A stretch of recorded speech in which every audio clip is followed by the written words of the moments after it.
Contrary to most analysts, the global economy is on the verge of recession, starting in the USA. Activity is weakening in Europe.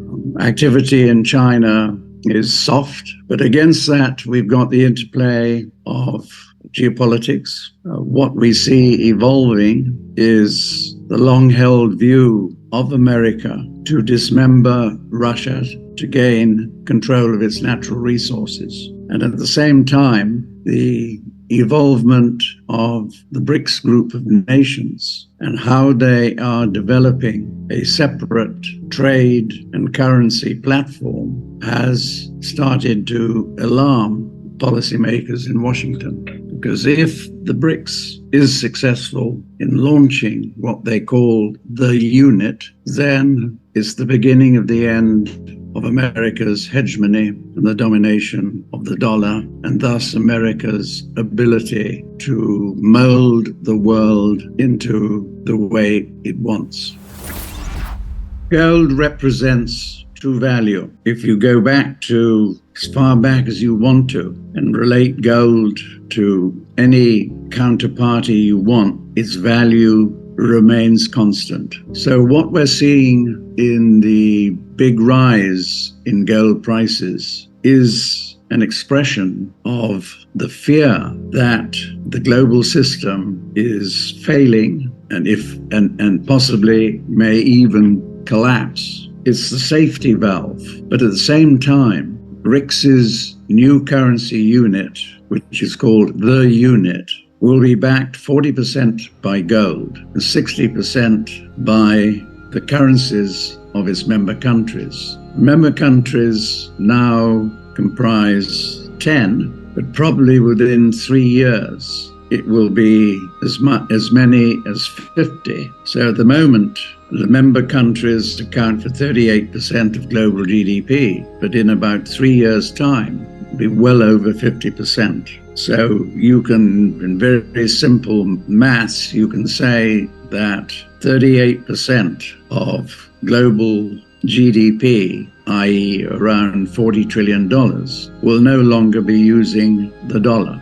Take that up in a couple of years' time to over 50%, and that's going to be $50 to $60 trillion that won't be using the dollar. So this is what America fears, and why I think they will use every trick in their toolbox to stop it from happening, even if it means war. And I think these are the real reasons why, in Europe anyway, that having lost the war in Ukraine, which is very probable, the attention is switching to how can we attack Russia. And in the Middle East, Israel has been used by America and the UK as their base for helping to control their influence in the Middle East. That is at risk. What's happening now is, I think there's a 50-50 chance that a peace proposal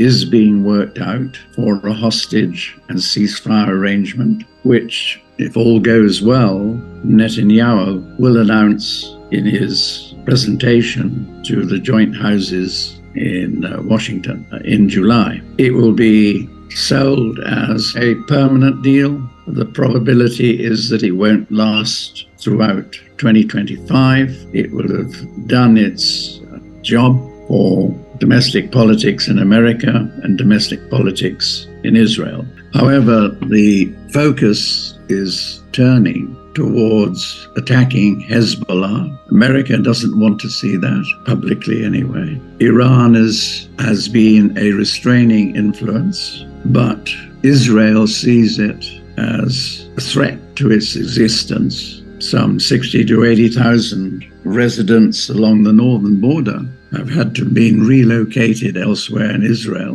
That's a territory you could almost say has been taken over by Hezbollah. So I think the risk of a full-scale attack against Hezbollah, who are well prepared, will take place by the end of this year. So what we're seeing geopolitically is a time bomb that is about to explode. Well, first of all, let me say straight away that although from our sources, NATO has actually taken decisions for an attack on Russia.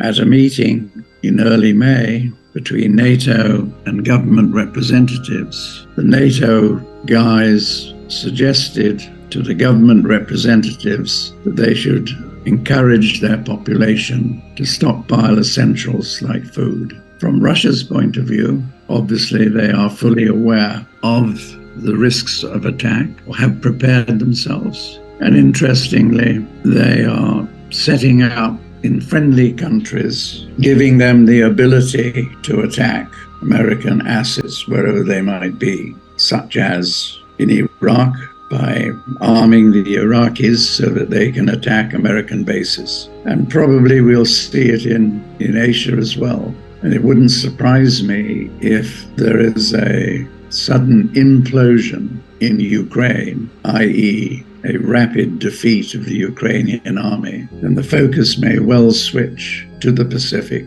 to goading China into some form of attack on Taiwan. But if you look at what's happening in the South China Seas between the Philippines and China, you can see tensions are rising. So what we're basically saying is global tensions are rising with a real risk that by the end of September, there will be a breakout of war between NATO and Russia. What's then going to be the implications for financial markets? Has to be quite severe. Has the market really taken up the risks of war? I doubt it. The global financial system is pretty fragile. There is a risk that you will see any sharp correction in equity markets and further rise in bond markets because of a war scenario, that certain banks are liable to fail. And as you can see, just the last couple of days, the fifth largest bank in Japan is being forced to liquidate its portfolio of American and European bonds. So what do we see for the second half of the year? Big correction in global equity markets, rates remaining firm, bonds under downward pressure, likelihood of recession globally, and on top of which, the risk of war. So I think that it's quite possible that by the early months of 2025, we'll see global equity markets, or most of them, falling by around 40%. So you have a new government in America, new governments in Europe and the UK.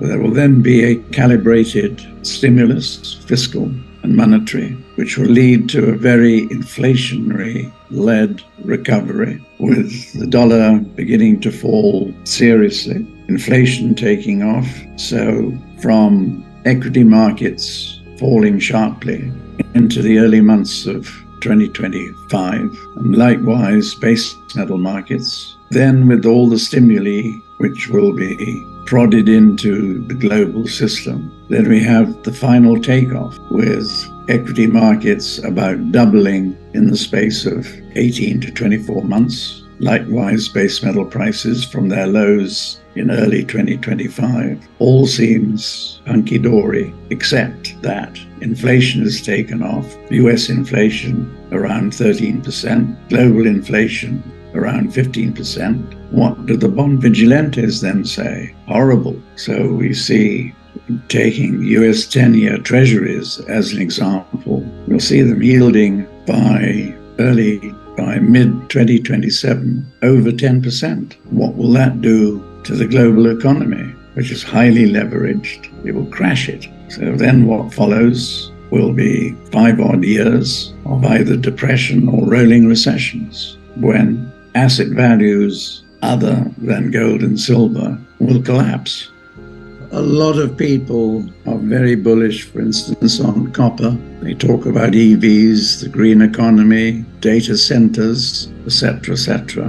But what does really drive copper consumption? It's the macroeconomy. And if you get financial and geopolitical hits to the economy, I think that the bullishness on data centers, AI, etc., will be lost in the sense of corporates and households looking for survival. So capital expenditure will fall. And a lot of these projects, I think, will be put on hold. So to follow my economic scenario, we're not really going to see the data centers, wind and solar, etc., all the green economy stuff, not coming to fruition until towards 2030. And I think that anyway, that practicality will override the optimism of people pushing wind and solar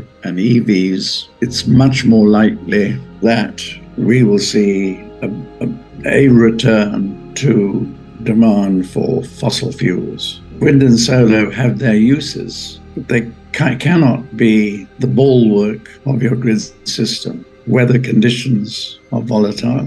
EVs, there is a consumer resistance. EV sales everywhere are slowing down, even in China. So what will emerge during the difficult years will be much more a return to basics, which means not growth being driven by debt, but growth being driven by productivity. What is it taking? It's taking, for every 1% of growth in America, it's taking 1.7 units of debt. I think that by the early 2030s, the dollar's value will be halved. If you take the dollar index, which is now around 105, it will probably be 50 by 2030. The other currencies are only rising as a reflection of the falling dollar. I mean, all fiat currencies in real terms will be collapsing, which is why gold retains its value. This is another war that's going on, in that Russia and China are offering to developing countries, including Turkey, come join us and you can get rid of your debt and we will refinance it. What is also happening on the American side is that they are going around offering low interest, easy credit. I know one country that's renegotiating its debt, and this is what is being offered to them by the IMF/World Bank, which is basically America. So there is behind the scenes this financial war going on. Who's going to win? I think the Western world has come into this game too late, misunderstood what BRICS was up to, and now is running scared that they will lose their dominant role in the world. If you look at how successful was the St. Petersburg conference, 133 countries, lots of deals done, lots of backroom talk, further solidifying the involvement of the BRICS group of nations, 69 additional countries wanting to join. Then we had this strange G7 meeting where you had, it wasn't G7, it was the Pope, it was the heads of IMF, World Bank, OECD, and the heads of large number of countries outside the G7. And if you looked at their communiqué, it was really, this is the world that we are going to develop. Anybody who does not agree with it, we will fight you. That was basically the guts of it.